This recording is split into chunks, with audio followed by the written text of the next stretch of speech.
Marcus shoved a stack of papers onto the kitchen table. At 2 a.m. Sign here, here, and here, he ordered, tapping the pages. His voice was cold, like he was talking to a stranger, not his wife of 8 years. I looked at him, messy hair, tired eyes, and the faint smell of perfume on his shirt. Now, Emma, he snapped, pushing a pen toward me. I don't have all night. The kitchen, once filled with warm memories, now felt like an interrogation room. You get nothing, he continued with a smirk. No alimony, no property. You leave with what you came in with. I took the pen and calmly signed each page. Marcus watched, expecting tears or protests. Instead, I felt relief. He had no idea I'd been preparing for this moment. I had noticed the signs: late nights, secret texts, password changes. But 6 months ago, a lipstick stain on his collar confirmed my suspicions. That night, I called Diana, my best friend, who was a paralegal, and James Mitchell, the best divorce lawyer in town. You're making this easy, Marcus said, gathering the papers. I thought you'd fight. I smiled, thinking about the documents hidden in my safety deposit box and the proof I had collected over 3 months. Why fight? You made your choice. He hesitated, not used to my confidence. Megan's different, he said. She's ambitious, not stuck in a boring teaching job. I thought of my students, my investments, and the future I had carefully planned. I hope she's everything you want. Marcus stuffed the papers into his briefcase and pulled out his phone, probably texting Megan about his win. Don't try anything stupid, Emma, he warned. As he walked to the door, I said, Marcus. He stopped. You might want to read what you just had me sign. He scoffed, but I saw a flicker of doubt. I know what's in them. I wrote them myself. Did you? I asked. Or did your friend Steve from the golf club do it? His face darkened. How did you? Good night, Marcus, I said, turning to make tea. After you left, I sat at the table, hands around my mug. I had spent months gathering proof, setting the trap. Marcus thought he was outsmarting me, but he never saw it coming. Steve, his so-called legal expert, was a fraud. My lawyer James figured it out immediately.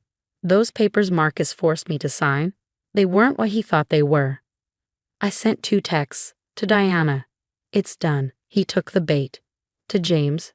Time for phase 2. Then I went upstairs to pack Marcus's things.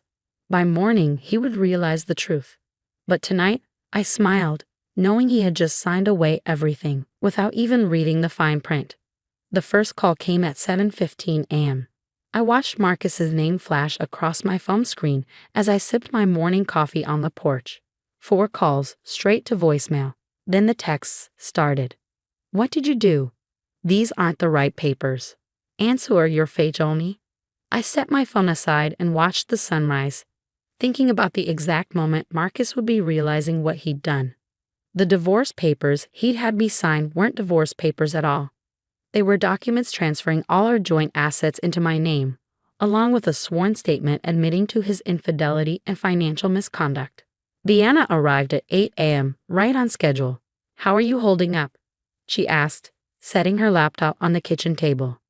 Better than Marcus, I guess, I replied, showing her the stream of increasingly frantic messages on my phone. He just called the office, Diana said, a smile playing at her lips. James told him he'd be happy to meet with him next week. You should have heard him spluttering. The doorbell rang at 8:30. Marcus stood there, still wearing yesterday's clothes, his face a mix of rage and panic. What the hell did you make me sign? He demanded. I stepped aside, letting him enter. Diana's presence at the kitchen table made him falter. Who's she? Diana Peterson, paralegal for Mitchell and Associates, Diana said professionally. Please have a seat. We have some matters to discuss. Marcus's face went pale. Mitchell and Associates, James Mitchell's firm? The very same, I said quietly. Coffee? He ignored my offer, pulling the papers from his briefcase and slapping them on the table. These aren't the divorce papers Steve prepared. You switched them. No, Marcus, I corrected him. Those are exactly the papers you brought last night. You just never bothered to read them carefully. Too busy texting Megan, I suppose. Diana opened her laptop. Mr. Turner, shall we review what you've actually signed? First, there's the transfer of all joint assets into Mrs. Turner's name. which you've authorized with your signature on pages 3, 7, and 12. Then there's your sworn statement regarding your affair with Megan Porter, including dates, locations, and financial records of gifts purchased using joint funds. Marcus collapsed into a chair, his face ashen. This isn't legal. I'll fight it. With Steve's help? I asked innocently. Your unlicensed friend who's currently under investigation for practicing law without a license? That should go well. You set me up, he whispered. No, Marcus, you set yourself up. I just made sure everything was documented properly. Diana pulled out another folder. We also have evidence of your attempt to defraud Mrs. Turner by presenting false legal documents in the middle of the night, which I should mention was captured on the security cameras installed 3 months ago. Marcus's head snapped up. What cameras? I gestured to the subtle lens in the corner of the kitchen. Amazing what you don't notice when you're feeling superior. Why are you doing this? He demanded, his voice cracking. For revenge? For protection, I corrected him. I gave you 8 years of my life, Marcus. I supported your career, managed our home, and believed in our future. And you repaid that by trying to leave me with nothing. Diana slid a new set of papers across the table. These are the actual divorce papers, properly prepared by Mitchell and Associates. You'll find the terms quite different from what you had in mind. Marcus stared at the papers, his hands shaking. I don't have to sign these.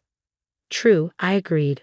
But then we'll proceed with charges of attempted fraud, and Steve will likely face serious legal consequences for his part in this. Your choice. You can't prove. Actually, Diana interrupted, turning her laptop to show him, we can prove everything. The surveillance footage, your text messages to Steve about planning this, the illegal documents he prepared. Would you like to see more? Marcus slumped in his chair, the full weight of his situation finally hitting him. I'll lose my job if this gets out. You should have thought about that before trying to ambush your wife with fake papers at 2 a.m., Diana said crisply. I watched my husband, soon-to-be ex-husband, as the reality of his position sank in. The man who'd smirked at me just hours ago, so confident in his superiority, now looked small and defeated. You have 24 hours to review these papers with a proper attorney, I said, standing up. After that, we proceed with fraud charges. Oh, and Marcus, the next time you try to trick someone into signing something in the middle of the night, make sure they're not smarter than you. He gathered the papers with trembling hands and walked to the door. Before leaving, he turned back. Emma, Save it? I cut him off. Your 24 hours start now. After you left, Diana turned to me with a grin. That went even better than we expected. I sat down, finally letting out the breath I'd been holding. Think he'll sign? He'd be an idiot not to, she replied. Though he's already proven he's capable of making monumentally stupid decisions.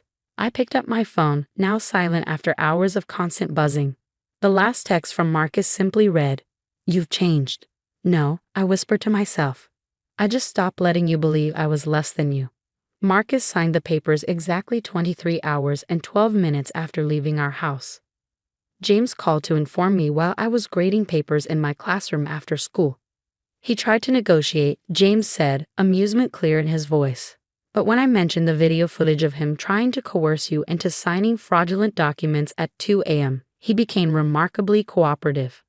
I looked around my classroom at the student artwork decorating the walls and the math problems still written on the whiteboard. This dead-end teaching job had given me more satisfaction than Marcus could ever understand. What about Megan?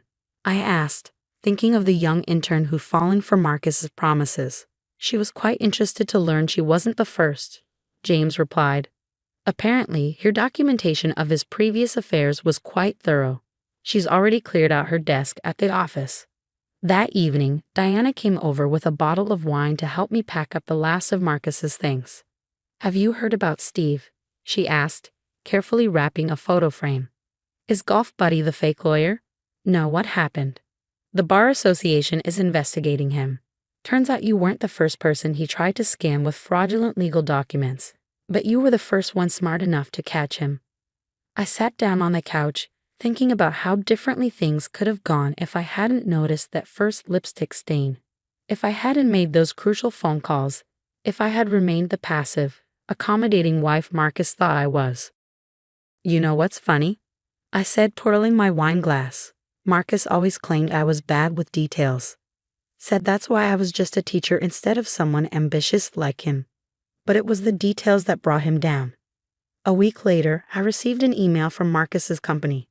The board had reviewed the evidence of his misconduct, including his attempt to fraudulently force his wife to sign away her rights at 2 a.m., and decided his position as chief financial officer was no longer tenable. Your detailed records were quite helpful, the HR director wrote. We're conducting a full audit of his department. I forwarded the email to James, who responded with a single line. Sometimes the best revenge is simply being thorough. The divorce was finalized 3 months later. I kept the house, half of Marcus's pension, and most importantly, my dignity. Marcus moved to a smaller city to work for a much smaller company, his reputation in shambles after the truth about his attempted fraud came out. Megan tried to contact me once, wanting to explain her side. I sent back a simple response. The security cameras caught your side quite clearly. She never wrote again. 1 year after that night in the kitchen, I sat in the same spot where Marcus had tried to strip me of everything. But now the house was truly mine, redecorated to my taste without Marcus's sophisticated preferences overshadowing mine. Deanna joined me for dinner, bringing a small gift-wrapped package. "Happy Independence Day," she said with a grin. Inside was a frame containing the security camera photo from that night, Marcus smugly pushing papers across the table, not knowing he was documenting his own downfall. A reminder, Diana said, that sometimes the best defense is letting your opponent think they're winning. I hung the photo in my home office, next to my teaching certificates and a note from a former student thanking me for believing in them. It served as a reminder that strength doesn't always look like what people expect. Last week, I ran into Marcus's mother at the grocery store. She started to turn away, but I called out a greeting. "I heard you got a promotion," she said stiffly. "Head of the elementary school curriculum department." "Yes," I replied. "Turns out being good with details is valuable in education too." She nodded, then hesitated. He's not doing well. That young girl left him for someone more successful." "That's unfortunate," I said sincerely. "I hope he learns from it." As I walked away, I heard her murmur, "We all underestimated you." That night, I received a text from an unknown number. It was Marcus. "I'm sorry. I should have appreciated what I had." I looked at his message for a long moment, thinking about the man who had stormed into our kitchen that night, so certain of his superiority, so confident in his plan to leave me with nothing. "Thank you for the apology," I wrote back, "but you were wrong that night. I didn't get nothing in the divorce. I got myself back." Then I blocked his number, poured myself a glass of wine, and sat on my porch, watching the sunset paint the sky in brilliant colors. Sometimes the best victory isn't in fighting back, it's in being prepared, being patient, and letting karma do its work. Marcus had tried to write me off as simple, unambitious, and easily manipulated. Instead, he learned that underestimating someone is the biggest mistake you can make, especially when that someone has been taking notes all along.